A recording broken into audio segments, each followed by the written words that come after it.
પાટણ જિલ્લાના રાધનપુર તાલુકા ખાતે AP jumper school દ્વારા બાળકો તેમજ વાલીઓ દ્વારા રમત ઉત્સવની ભવ્ય ઉજવણી કરવામાં આવી હતી। રાધનપુર તાલુકા ખાતે આવેલ એપી જમ્પર સ્કૂલ દ્વારા નાના ભૂલકા તેમજ વાલીઓનો રમત ઉત્સવ ઉજવવામાં આવ્યો હતો, જેમાં વાલીઓએ ખૂબ જ ઉત્સાહભેર ભાગ લીધો હતો। તો કુમળી વયના બાળકોએ રમતનું મૂલ્ય સમજ્યા અને તેમજ રમતો આપણને માનસિક અને શારીરિક રીતે સ્વસ્થ બનાવે છે તે શીખ્યા। તો એટલું જ નહીં પણ રમતના અંતે થતી હાર જીતને પચાવતા પણ શીખવે છે।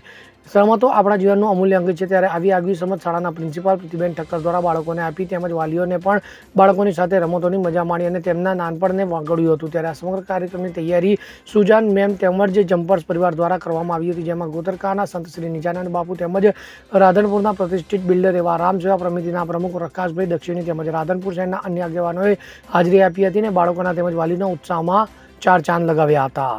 એટલે ખૂબ રાજીપો થયો। જે મહેનત કરી છે શિક્ષકોએ, ટીચરોએ જે મહેનત કરી છે, મહેનત મને અહીં દેખાય છે મેદાનમાં, અને પ્રીતિ મેમે જે આ એક અલેખ ગાયો છે એમની આમાં હું તમને પૂછું, કોઈને ભણેલા હોય તો સર હોકિંગ્સનું નામ કોણે સાંભળેલું છે? સર હોકિંગ્સનું નામ કોઈ સાંભળ્યું છે? પેરેન્ટને પણ કહું કે તમે પણ ભણવાનું ચાલુ કરો। એક જ ભાઈનો હાથ અદ્ધર થયો છે, તમે પણ ભણવાનું ચાલુ કરો।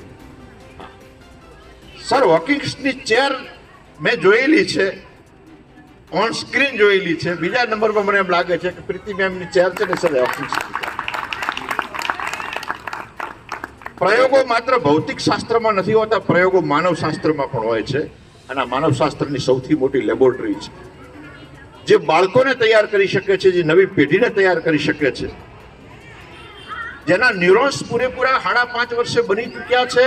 એ ન્યુરોન્સને જે એક ચોક્કસ ગરડમાં લાવી અને એનું ડિઝાઇનિંગ કરી શકે છે ને, એ દુનિયાનો સૌથી મોટો તપેશ્વરી વ્યક્તિ છે।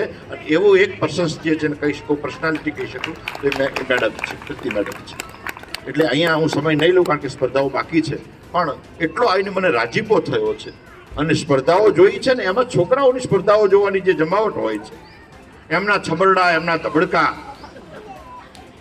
હા, એક તો એવો નીકળ્યો તે મને એમ થયું રાજકારણમાં જશે, બ્લુ ટી શર્ટ હતો, હા, એની જે અત્યારથી જે ચીટિંગ કરવાની ક્ષમતા છે, મને જો ક્યારે મોટો થઈને ખૂબ મોટો નેતા બનવાનો, અને હું તો આશીર્વાદ આપું કે એ બને એમ। તો કેટલાક ધીરજવાળા છોકરા જોયા કે ભાઈ શું ઉતાવળ છે દુનિયામાં, શું નાહી જવાનું છે, શાંતિ શાંતિ બધું થાય છે, એટલા બધા શિથિલતાપૂર્વક એ ચાલ્યા છે, ગંભીરતાપૂર્વક બધી મેન્ટાલિટી આ છે ને, આના ઉપરથી આવનારા ભવિષ્યનું, ભારતના ભવિષ્યનું એક ચોક્કસ એક ચિત્ર બની શકે છે, એક આંકલન બની શકે છે। અને એક નાનકડી વાત સાથે વિષય પૂરો કરું કે ઘરેથી દીકરો દીકરી નાના હતા અને રમતા રમતા સોસાયટીનો ઝાપો ખોલી બહાર નીકળી ગયા, અને એમણે એમના પેરેન્ટ્સને જે બહાર નીકળતા જોયેલા એ પ્રમાણે એ જ એક્ટિંગથી નીકળ્યા, અને એમણે સામે જ એક મોટી રમકડાઓની દુકાન હતી, ટોયસની દુકાન હતી, અને એમાં ગયા, અને એમની પાસે પેલા કાર્ડ્સ ભેગા થયેલા, જે એમણે કાગળમાંથી બનાવેલા એ કાર્ડ્સ ભેગા થયેલા, એ લોકો એને પૈસા સમજે, એને કરન્સી સમજે, અને એમણે ત્યાં જઈ અને દુકાનમાં જઈને આમાં બહુ વ્યવસ્થિત રીતે એમણે ટોયસના ભાવ પૂછ્યા, અને પછી 2 ટોયસ પસંદ કર્યા, લઈ લીધા, અને એમણે પૂછ્યું કાલી ગયેલી ભાષામાં કેટલું પેમેન્ટ કરવાનું છે। મેનેજર બહુ ઉંમરવાળો માણસ હતો, એ જોઈ રહ્યો હતો, પેલા લોકો છણકો કર્યો, રમકડા પડાવી લીધા અમને, એણે કીધું કે નહીં, એમના પૈસા લઈ લો પહેલા, અને એમણે એક એક કરીને કાગળની જે પોતાની બનાવેલી કરન્સી હતી એમણે એક એક કરીને એમણે કીધું હજુ કંઈક ખૂટે છે, હજુ કંઈ આપીએ? પહેલા કીધું કે નહીં, તમે જે પ્રાઇસ છે ચૂકવી દીધી છે। એ લઈને નીકળી ગયા। શેઠની નજર હતી ને એ બેઠો બેઠો કોમ્પ્યુટર રૂમમાં જોઈ રહ્યો હતો, બધું મેનેજમેન્ટ રૂમમાંથી જોઈ રહ્યો હતો। એણે પહેલાં કીધું તમારી ઉંમર થઈ ગઈ છે, તમારે હવે રિટાયરમેન્ટ લઈ લેવું પડે। પેલા છોકરાઓ બે ટાબરિયાઓ આવીને કાગળના પૈસા આપી ગયા, ખાલી એમના બનાવેલી કરન્સી આપી ગયા, તમે આટલા કિંમતી રમકડા એમને હાથમાં પકડાઈ દીધા। તમે ખરેખર આવડું મોટી ઉંમરના થઈને આવી ભૂલ કરો છો, તમે હવે ખરેખર લાયક રહ્યા નથી, દુકાન ચલાવવાને લાયક રહ્યા નથી। એણે કીધું કે મારા પગારમાંથી કાપી લેજો, પણ હું એટલા માટે એને ન અટકાવી શક્યો કે આજે એને ખબર નથી કે એણે છે ને ડુપ્લિકેટ કરન્સી આપી છે, એના માટે એની ઓરિજિનલ કરન્સી છે જે એને બનાવેલી છે, એને ખબર નથી। પણ જો આજે એના હાથમાંથી મેં રમકડું લઈ લીધું હોત ને, તો દુનિયામાં જ્યારે મોટો થોત ને, જે હોદ્દા ઉપર જાઓ અને જે ફેકલ્ટીમાં જાઓ, એ આખી દુનિયાના રમકડા લઈ લેવાની માનસિકતા સાથે પેદા થઈ।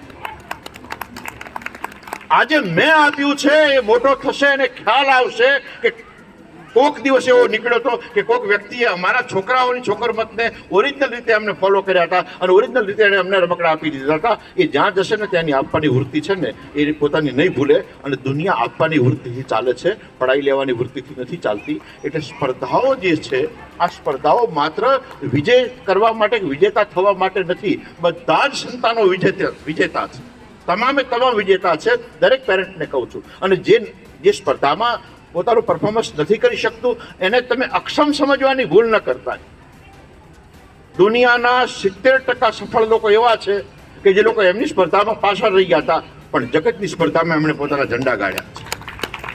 એટલે બધા સંતાનોને, એમના માવતરોને બધાને હૃદયથી આશીર્વાદ આપું છું, જેમણે ટ્રેનિંગ માટે વેલ ટ્રેન્ડ એન્ડ વેલ એજ્યુકેશન, જેની ટ્રેનિંગ કેળવણી ઉત્તમ છે, એનું શિક્ષણ સ્વાભાવિક છે ઉત્તમ હોય, એમાં કોઈ શક નથી, કોઈ સંશય નથી. અને ભાઈ સફીકભાઈ, હા, એમનું પણ નામ લીધું મેડમે, ખૂબ મથામણ અહીંયા દેખાય છે. તમને પણ અભિનંદન પાઠવું છું, તમામ બહેનોને અભિનંદન પાઠવી વાણીને વિરામ આપું છું. હરિઓમ તસ્સત. વસંત કડિયા સાથે CN24 ન્યૂઝ પાટણ. હવે જુઓ દેશ દુનિયાની તમામ ખબરો તમારી આંગળીના ટેરવે. ઉઠાવો મોબાઈલ અને ગૂગલ પ્લે સ્ટોર પરથી ડાઉનલોડ કરો અમારી CN24 ન્યૂઝ મોબાઈલ એપ.